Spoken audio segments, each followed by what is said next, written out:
Okay guys, so we'll see the next program here.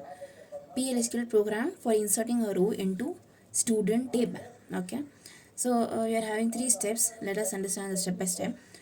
So step one says create the below table. First you have to create a table. Okay, for in order to insert a row into the table, first we need to create a structure of the table. That is why for that purpose we have to use we have to start adding the SQL query with create keyword. Okay, create and then table, and then here is a table name, followed by that in bracket register number. These are attributes. Okay, we are giving attributes, and followed by the attributes you have to write data type, and if there is any constraints required, we have to apply the constraints also for this particular attributes. Okay, so register number, this is the attribute we are adding into the table. Followed by that we have to specify data type. Okay, data type, along with that here size. Okay, so if you are not giving, if you're not specifying size, it doesn't matter, but by default okay, by default there'll be some value there. Okay, so if you're not specifying, doesn't matter. Okay, there'll be some default value for that. So register number, data type, and then here I'm applying on constraint. What is that constraint? Very very important constraint we are having here, primary key constraint. Already we have seen the constraints and types of constraints. What is a constraint? I have already explained. Constraints are nothing but restrictions.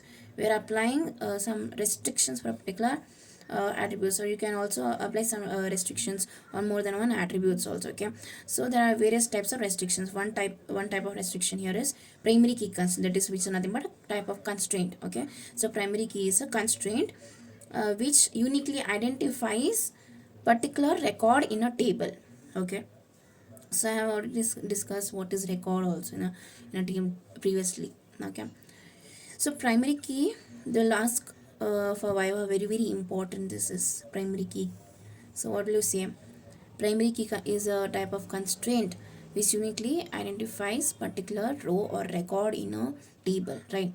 So what it does, it will actually you can also write as I'll write it here. Primary key is a combination of, it is a unique combination of unique constraint and not null constraint. Okay, so here please remember this, primary key in theory is equal to unique constraint and not null constraint. In for Viva, if they ask, you can also say this, it is a combination of unique constraint and not null constraint. So please remember this. Okay, very very important. The last pakka, the last 100%, the last what is primary key, the last. Okay, you should be able to answer. Okay, got my point? So so what it means here, unique and not null constraint, that is here the register for this particular attribute register number, I given restriction, that is constraint, primary key. Okay, already I spoke, already we have seen the what is a constraint and what are the types of constraints we have already seen, right? So primary key restriction, primary key constraint restriction, we are applying for this particular attribute register number.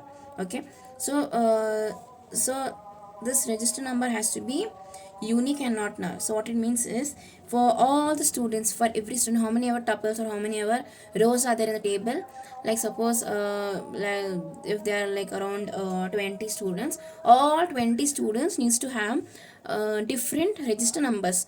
No student should have same register number. Okay, like suppose if there is one student called Ravi and his register number is 101. Okay, and suppose okay, right, Divya, another student 102. Okay, if I am writing suppose one more student whose name is again Ravi. Okay, who don't have any like surname, or some people have might have surname. Okay, like Ravi Kumar as such, or just initials.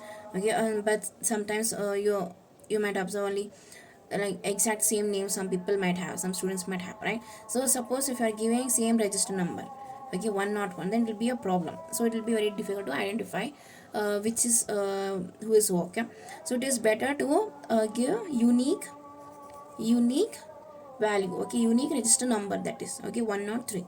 for this particular same student who has same name. Okay, so I hope you understood why it is very important to apply this constraint, this primary key constraint. Okay, so one thing is the register number values has to be unique for all students. It has to be unique. No two tuples or no two rows must have same values. Okay, that it should not be duplicated. Okay, so I hope you understand this point. And not null. Okay, unique and not null. So what is not null constraint? I have also explained this in the class. So not null means this register number is very very important because it helps in identifying every student or every row in the table, right? So hence no student or no tuples should be empty. Okay, so that is what it means here, not null constraint. So primary key is a combination of unique and not null. So I hope you understand. It should be, one meaning is for this, that no two tuples, no there should not be any students or any in the tuples in the table. Okay, should have duplicate values, means it has to be different values for everyone, for all the tuples, for every tuple means rows in the table, right? And one more thing is that it should not be null. Okay, means every student should have a register number. No student should have empty value. That is, for no student, we cannot say that no a student does not have a register number, right? It is very very important, right? So every student needs to have a register number. So in order to restrict that, we are applying this constraint. Okay, primary key means it should be the values of for register number should be unique, that is different, and it should not be null. So I hope you understand clear. And then comma name varchar 2 of 15. Okay, so name, and this is the data type, and this is the size we specifying. You already know this, right? So why we specify this size, and class is important. Class varchar 2 of 20, marks number of 5. Okay, so this, and please remember, every SQL statements end with semicolon. Okay, some people do that mistake. Some people don't end this SQL queries with semicolon. Okay, so very very important. Please note, make note of all these things. Okay, and our next step is step 2, inserting row using PL/SQL. Now how we can insert the tuples, rows. Another word for rows is tuples. Very very important, guys. This also they'll ask for Viva, they will ask 100%. They'll ask what is a tuple. They'll ask tuples in nothing but rows.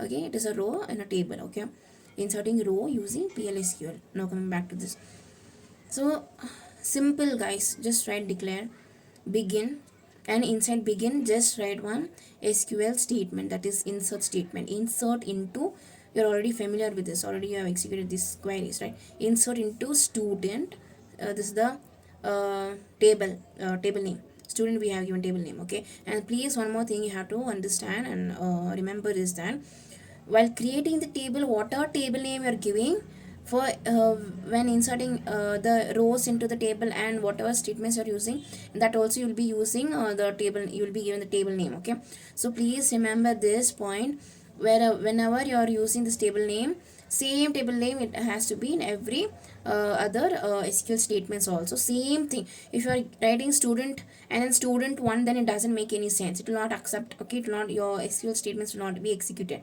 So you this many students are doing this mistake, so please don't do this. Okay, so create table student means here other SQL statements also you have to give same table name. Okay, for create and insert statements, that is. Okay, and some other statements also you might have to write the table name, right?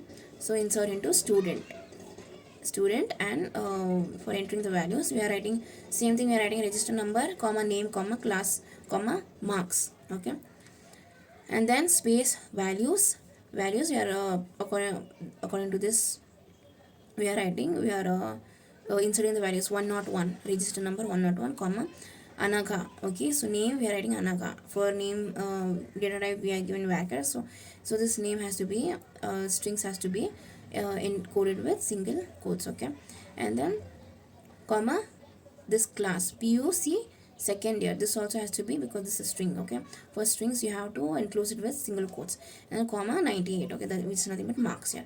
You can see this. There is another way of writing this statement already you have written. So see, we can also write like this. Okay, very simple, and this is the short method of writing insert statement. Insert into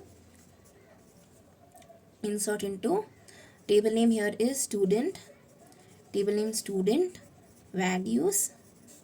Okay, values 101 Anagha. Okay, Anagha, and then PUC second year, and then 98. So this is another way of writing, guys. So insert into student name, insert into table name, then values of 101 comma Anagha comma PUC second year comma 98. Okay, so you can write any statements. Okay, either this or this, it doesn't matter. But why we can write like this is because so that we can follow this order. Okay, because, well, please remember this one more thing. While creating the table and well, in this statement, whatever order you have followed here, whatever order you have written the attributes, like register number, name, class, and then marks, that order only you have to give the values. Okay, are you I hope you're understanding, right? So register number 101, and then name, second attribute here is name, so followed by that Anaka here, and then class PUC second year, and then marks 98, like that. This is how you write. If you are shuffling and writing, then you'll get error. Okay, so you have to be very careful while writing this. So when you're creating, and then if you're writing in a shortcut method, like instead of this, if you're just writing insert into table name values, and then followed by this data, you have to be very careful. You have to remember while creating the statement, while creating the table, whatever in whatever order you have given the attributes, okay, that order only you have to follow. So I have seen that most of the students do this mistake. Okay, so please, you have to be very careful in this. Okay, and then declare begin, and this is over, and then end. Okay, already you know, right? And see here, one more thing, I have not written set server output on here, because as I have said, set server output on is used for getting the result and displaying it on the screen, right? But here already will be to display the result or output, we'll be using select star from, so we don't require that set server output on statement here. Okay, so that is why I'm not written here, right? So you don't have to write, because when you're writing this, automatically it will be this particular row will be inserted into the student table. Okay, and now after this, now to display this, so there's a third step here. To display the result or output, execute the following query. So this is the query you write. So already you're familiar with this. To display the result, okay, so that is to display the contents. Now presently whatever the contents are there in the table. Okay, so to display that, select star from table name student. Okay, so that is all. So select star, so they will ask this also, why we write select star, what is the meaning of this star here? Select is used for fetching information or for displaying the contents present in the table. Okay, select the star means it will select all the rows, how many ever rows are there in the table, all the rows it will display. Okay, so that is why we use this star symbol here. Okay, select star. So please keep this in mind, because forever they will ask, compulsorily they'll ask. Okay, so I hope you understood.